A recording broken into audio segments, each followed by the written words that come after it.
کل کا جو ہمارا درس تھا اس کا عنوان تمام اسلامی تعلیمات کی روح توحید ہے. یعنی کہ جتنی بھی چیزیں ہیں دنیا میں ان کا محور توحید ہے. خدا کی وحدانیت ہے، خدا کا ایک ہونا ہے. پھر توحید کی مختلف قسمیں بیان ہوئی ہیں. آج ان قسموں کے بارے میں بھی ہم پڑھیں گے. کل ایک آیا پڑھی کی جس کا ترجمہ کیا تھا، یعنی خدا ہرگز شرک کی معافی نہیں دے گا. انسان سے اور گناہ سرزد ہو جائے تو خدا ارحم الراحمین ہے، وہ معاف کر سکتا ہے. کوئی ہم دوسرا جھوٹ بولیں توبہ کریں تو خدا معاف کرے گا. لیکن خدا کے ساتھ شرک کریں، کسی کو خدا کے ساتھ شریک بنائیں، چاہے افعال میں چاہے صفات میں، وہ ابھی آگے ہم پڑھیں گے، تو خداوند عالم اس گناہ کو کبھی بھی معاف نہیں کرتے کہ خدا کے ساتھ ہم کسی اور کو شریک بنائیں. یعنی کیا؟ خدا ہرگز شرک کی معافی نہیں دے گا، اور اس سے کم، یعنی کہ اس شرک سے کم جتنے بھی گناہ ہیں، دوسرے اس کے علاوہ جتنے گناہ ہیں، جس چیز کو بھی چاہے وہ کیا کرے گا؟ وَهُوَ عَلَىٰ كُلِّ شَيْءٍ قدیر ہے. آج جو دوسری آیت ہے سورہ زمر کی آیت نمبر 25، ٹھیک، اس میں خداوند عالم کیا کہتا ہے؟ وَلَقَدْ أُوحِيَ إِلَيْكَ وَإِلَى الَّذِينَ مِن قَبْلِكَ لَئِنْ أَشْرَكْتَ لِيَحْبَطَنَّ عَمَلُكَ وَلَا تَكُونَنَّ مِنَ الْخَاسِرِينَ. ترجمہ کیا ہے اس کا؟ کہ اے رسول، آپ اور آپ سے پہلے تمام انبیاء کی طرف یہ وحی ہوئی ہے کہ اگر شرک اختیار کرو گے تو تمہارے اعمال ضائع ہو جائیں گے اور تم خسارہ اٹھانے والوں میں سے ہو جاؤ گے. یعنی شرک کی پہلے سے بھی پابندی ہے. اسلام سے پہلے بھی شرک پر پابندی تھی اور اب بھی شرک گناہ ہے عظیم ہے. اس کے علاوہ باقی گناہ معاف ہوں گے، لیکن شرک جو اختیار کرے گا اس کو معافی نہیں ہے. یہ جہاں تک جو ہم پڑھتے آ رہے ہیں توحید کے بارے میں پڑھتے آ رہے ہیں. ابھی آج کا جو درس ہے اس میں توحید کی مختلف اقسام بیان ہوئی ہیں. ٹھیک، مثلا توحید ذات ہے، توحید صفات ہے، ٹھیک، توحید افعال ہے. ٹھیک، ہمارا عقیدہ ہے کہ آیت اللہ مکارم شیرازی توحید کی جو اقسام ہے عنوان باندھ کے کہتا ہے کہ ہمارا عقیدہ ہے سے کیا مراد؟ شیعوں کا. اسلام کی جو 73 فرقے ہیں ان میں سے ہمارے عقیدے کے مطابق احسن ترین، سب سے اچھا مذہب کون سا ہے؟ شیعہ اثنا عشریہ ہے. یعنی کہ 12 اماموں کے پیروکاروں کا مذہب ہے. ہمارے عقیدے کے مطابق یعنی فقہ جعفری کے مطابق، اثنا عشریہ کے مطابق توحید کی کئی اقسام ہیں، جن میں سے مندرجہ ذیل 4 اقسام نہایت اہم ہیں. تو بہت سارے، لیکن 4 اقسام توحید کے انتہائی اہم ہیں. پہلی کون سی قسم ہے؟ توحید ذات. توحید ذات یعنی کیا ہے؟ یہ توحید ذات یعنی اس کی ذات واحد ہے. کس کی ذات واحد ہے؟ اللہ سبحانہ و تعالی کی ذات کیا ہے؟ واحد ہے، یکتا ہے.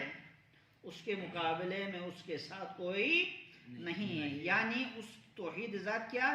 یعنی اس کی ذات واحد ہے اور کوئی اس جیسا اور اس کے مانند نہیں.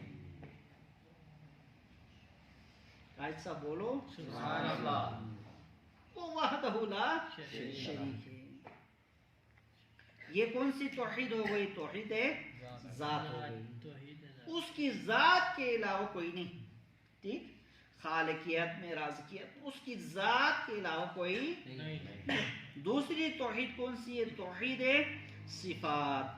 یعنی علم صفت نا، علم کیا ہے؟ صفت قدرت کیا ہے؟ صفت ازلیت کیا ہے؟ صفت ابدیت کیا ہے؟ صفت اور دیگر صفات اس کی ذات میں جمع ہیں، اور یہ صفات اس کی عین ذات ہیں۔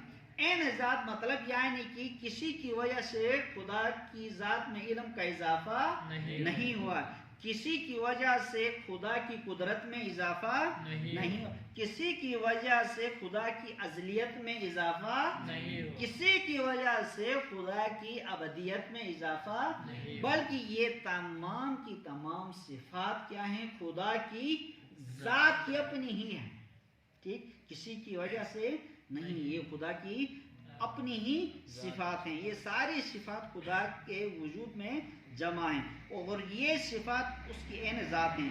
وہ مخلوقات کی طرح نہیں جن کی صفات آپس میں ایک دوسرے سے جدا ہوتی ہیں، جن کی صفات مثلا ہمارے قائد صاحب کے پاس علم زیادہ ہے، ضیاء صاحب کے پاس کیا ہے؟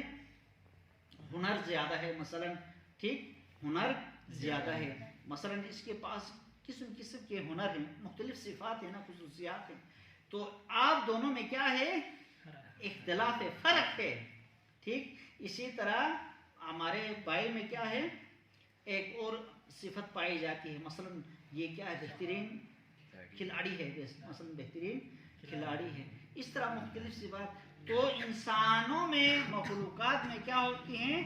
صفات مختلف ہوتی ہیں، ٹھیک، آپس میں ایک دوسرے سے جدا ہوتی ہیں، ٹھیک، آپ کی صفت علیحدہ ہے، آپ کی صفت علیحدہ ہے، آپ کی صفت علیحدہ ہے، لیکن خدا کی صفت کیا ہے؟ اس کی ذات ہی ہے، اس کی اپنی ہی ہے، ٹھیک، جدا ہوتی ہے، اور ان کی ذات سے بھی الگ ہوتی ہیں۔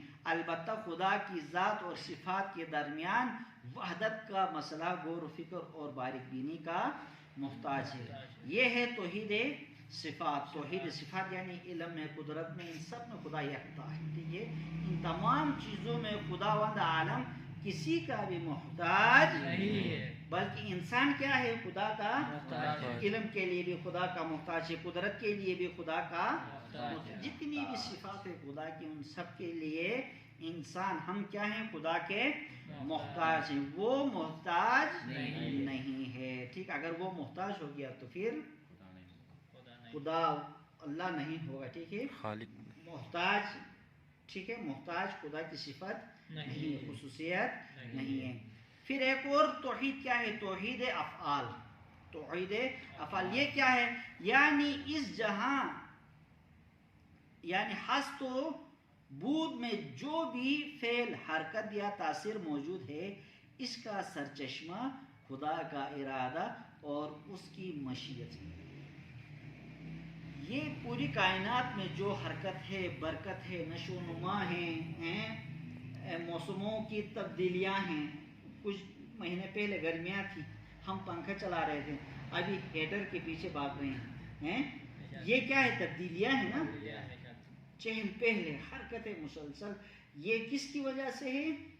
خدا کی وجہ سے، خدا نے نظام ایسا بنایا ہوا ہے، توحید خدا نے ایسا بنایا، اس کے علاوہ کسی اور مخلوق کی بس میں یہ چیزیں نہیں ہیں۔ تو آیہ مجیدہ کیا ہے؟ اللہ خالق کل شیء، اللہ کیا ہے؟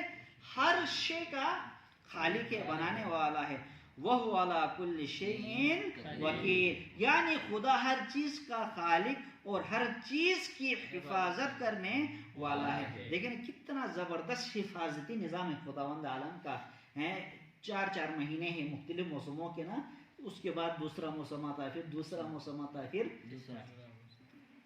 ایک اونچ نیچ ایک غلطی نہیں ہوتی ہے اس نظام میں، سسٹم میں، ٹھیک، پورا نظام ایک منظم قانون کے تحت، قدرت کے تحت۔ کون ہے یہ قانون اور قدرت؟ اللہ سبحانہ و تعالیٰ کی ذات اقدس ہے، کہ جو اس پورے نظام کو احسن طریقے سے چلا رہا ہے۔ یہ سورہ زمر آیت نمبر 26، لہو مقالید السماوات والارض، یعنی زمین اور آسمان کی چابیاں اس کے لیے ہیں اور اس کے قبضے قدرت میں ہیں۔ سورہ شورى آیت نمبر 22، وصلی اللہ علی سیدنا محمد وآلہ الطیبین الطاہرین۔ اللہ علی محمد و آل محمد وعجل